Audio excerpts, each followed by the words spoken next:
जय श्री बालाजी।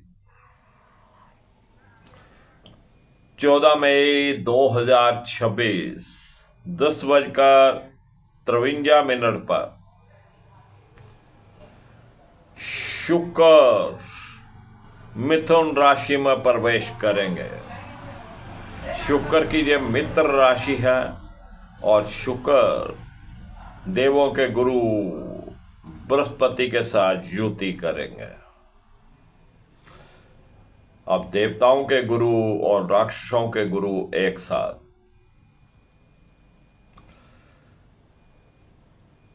शुक्र का ये गोचर आपके लग्न के ऊपर क्या फल देगा, इसी के ऊपर हम चर्चा करने वाले हैं। क्या उपाय करने हैं, किन बातों का आपको ध्यान रखना है, मां राकेश वशिष्ठ बताऊंगा आपको। बने रहिएगा मेरे साथ वीडियो के अंत तक।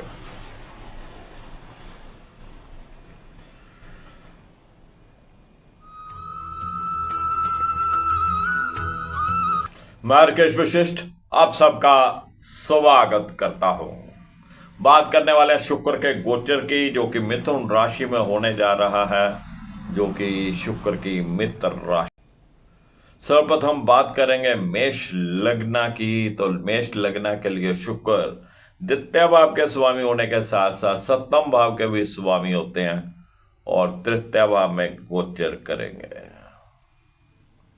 छोटे भाई बहनों के साथ संबंध मधुर रहेंगे, उनका सहयोग आपको पूर्ण मिलेगा। पूरा कंधे के साथ कंधा मिला के आपके साथ खड़े रहेंगे।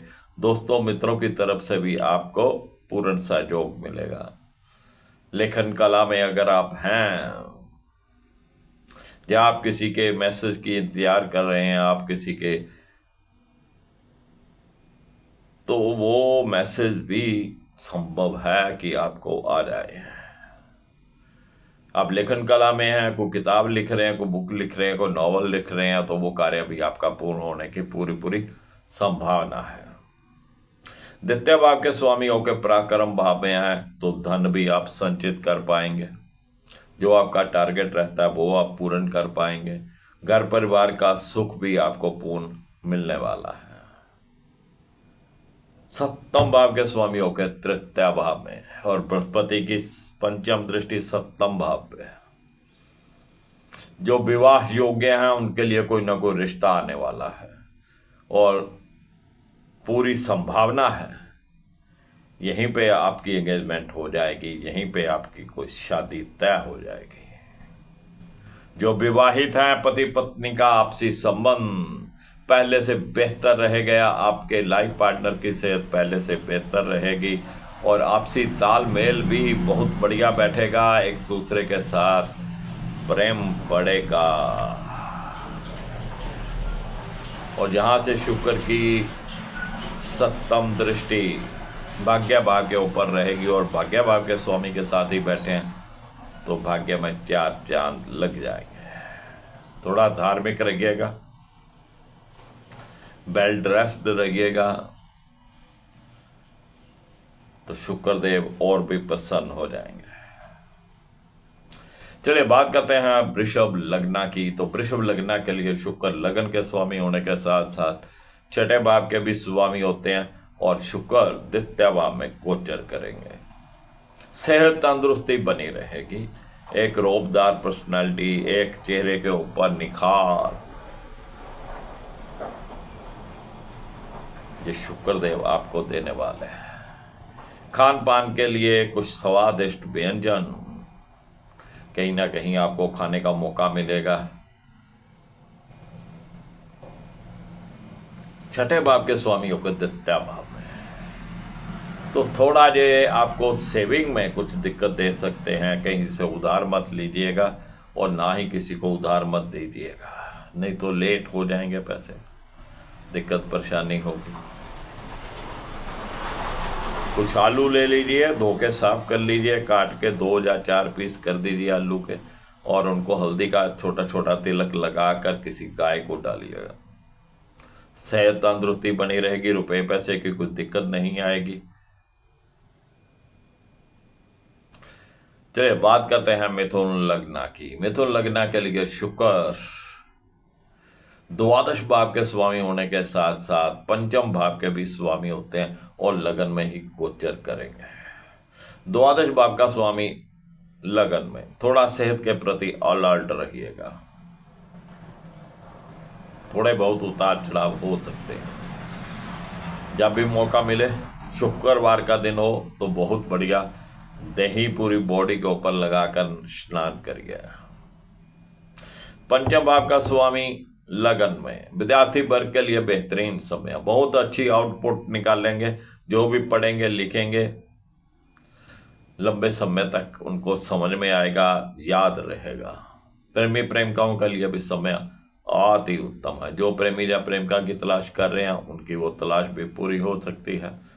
और जो पति पत्नी संतान की इच्छा रखते थे उनके लिए समय अति उत्तम है।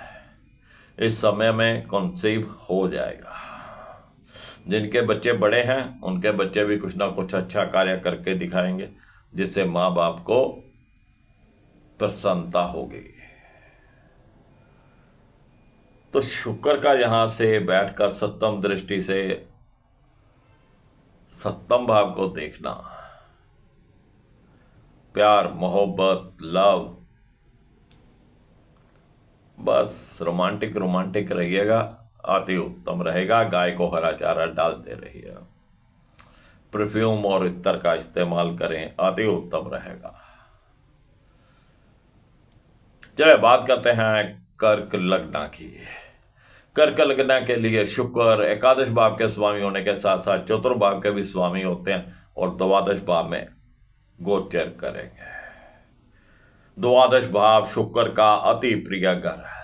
शुक्र यहां पे प्रसन्न रहते हैं और आय से अधिक यहां पे वो खर्चे भी करवाएंगे। शुक्र क्योंकि द्वादश भाव में है, शौकिया खर्चे कर लेंगे। कोई चीज राह चलते पसंद आ गई, खरीद लोगे, जिससे क्या होगा कि आय से अधिक खर्चा हो जाएगा। माता श्री की सेहत में कुछ उतार चढ़ाव हो सकते हैं। घर परिवार का सुख यहां पे मिलने वाला है, मध्यम फल रहेगा।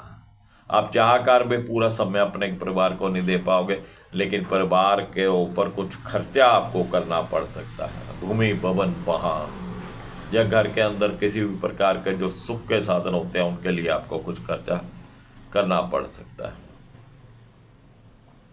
गाय की सेवा करिएगा। चलिए बात करते हैं सिंह लग्न की। तो सिंह लग्न के लिए शुक्र दसम भाव के स्वामी होने के साथ साथ तृतीय भाव के भी स्वामी होते हैं और एकादश भाव में गोचर करेंगे। तृतीय भाव का स्वामी एकादश भाव में पराक्रम से, जोश से, हिम्मत से भाग दौड़ करके आप आय के नए नए साधन पैदा करेंगे। बड़े भाई बहनों के साथ अच्छे संबंध रहेंगे।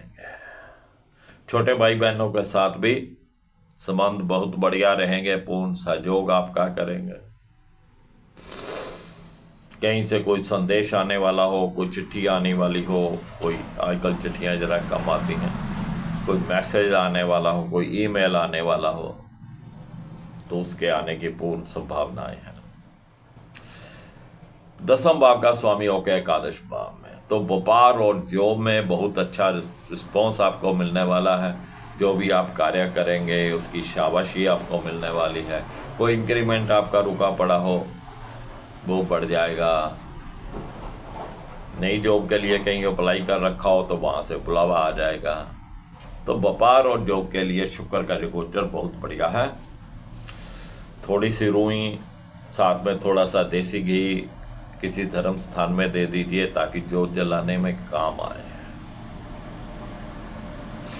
चलिए बात करते हैं कन्या लगन की। कन्या लगन के लिए शुक्र द्वितीय भाव के स्वामी होने के साथ साथ नवम भाव के भी स्वामी होते हैं और दसम भाव में गोचर करें। द्वितीय भाव का स्वामी दसम भाव में मित्र राशि में है। पारिवारिक सुख आपको पूर्ण मिलेगा। खान पान के मामलों में भी आपको स्वादिष्ट भोजन मिलने की संभावनाएं है। यथा योग्य जितनी आपकी इच्छा रहती है या टारगेट रहता है उतना आप धन भी संचित कर पाएंगे। नवम भाव का स्वामी होगा दसम भाव में, तो भाग्य आपका खुलकर साथ देगा। पिताश्री की सेहत पहले से बेहतर रहेगी।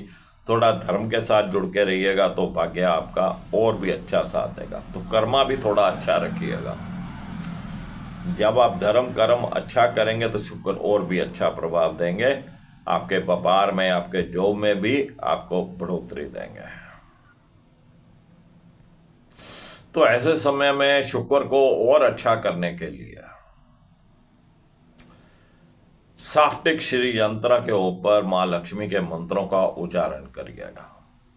परफ्यूम इत्र का इस्तेमाल करिए। वेल ड्रेस्ड रहिए। गाय की सेवा करिए। चलिए बात करते हैं तुला लग्न की। तुला लग्न के लिए शुक्र लगन के ही स्वामी होते हैं और अष्टम भाव के भी स्वामी होते हैं, लेकिन नवम भाव में गोचर करेंगे। लगन का स्वामी नवम भाव में, भाग्य प्रबल रहेगा। पिताश्री की सेहत बहुत अच्छी रहेगी और सेहत तंदुरुस्ती आपकी बनी रहेगी। चेहरे के ऊपर एक नया नूर आपके आएगा। बॉडी तंदुरुस्त रहेगी। अष्टम भाव का स्वामी होकर नवम भाव में कोई यात्रा आपकी हो सकती है। कोई विदेश यात्रा हो जाए, कोई आश्चर्य नहीं होगा। लेकिन यहां पर भी गाय सेवा करना अति उत्तम है। इत्र परफ्यूम का इस्तेमाल करिएगा। शुक्र को बल दीजिए। थोड़े से दूध में एक चम्मच शहद मिला के उसको रोज सेवन करिए। शुक्र और अति शुभ फल देंगे। चलिए बात करते हैं वृश्चिक लग्न की। तो वृश्चिक लग्न के लिए शुक्र सप्तम भाव के स्वामी होने के साथ साथ द्वादश भाव के भी स्वामी होते हैं और अष्टम में गोचर करेंगे। द्वादश भाव का स्वामी अष्टम में, जो मल्टीनेशनल कंपनी में कार्य करते हैं, जो इंपोर्ट एक्सपोर्ट का कार्य करते हैं, इंपोर्टेड वस्तुओं को बेचने का कार्य करते हैं, उनके लिए अति उत्तम समय। विदेश यात्रा भी जहां पर संभव है, लेकिन लाइफ पार्टनर की सेहत में कुछ उतार चढ़ाव हो सकते हैं, थोड़ा ध्यान रखिएगा।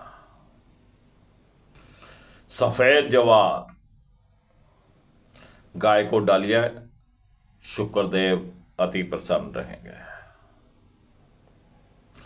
चलिए बात करते हैं धनु लग्न की। धनु लग्न के लिए शुक्र एकादश भाव के स्वामी होने के साथ साथ छठे भाव के भी स्वामी होते हैं और सप्तम भाव में गोचर करेंगे।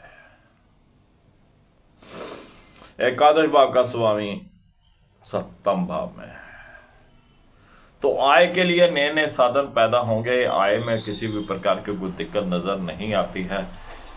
अगर आप कोई नई जॉब ढूंढना चाह रहे थे तो नई जॉब भी आपको यहां पे मिलने की पूर्ण संभावना है।